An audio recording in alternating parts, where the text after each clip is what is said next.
Hello বন্ধুরা, আজকে নিয়ে এসেছি দুপুরের লাঞ্চ থালি নিরামিষ। তো দেখো, বাড়ির চালের ভাত নিয়ে নিয়েছি, সাথে একটা কাঁচা লঙ্কা নিয়েছি, লবণ নিয়েছি, ঢেঁড়স সিদ্ধ নিয়েছি, আর নিয়েছি বেগুনের চপ চালের গুঁড়ো দিয়ে, আর নিয়েছি আলু, আর সাথে করলা ভাজা, সয়াবিন ভাজা নিয়েছি, আর এখানে সয়াবিন আলুর তরকারি করেছি।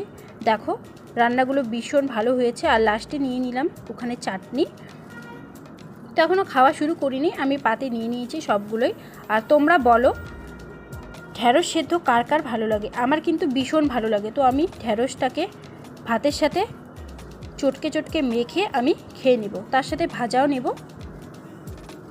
একটু বেগুনও নিয়ে নিব, কারণ আমরা বাঙালি ঘরের মানুষ, আমরা সব সবজি দিয়ে একসাথে ভাত খেতে ভীষণ পছন্দ করি। তো বন্ধুরা, আমি সব সবজি দিয়ে একবার করে ভাতগুলো খেয়ে দেখলাম।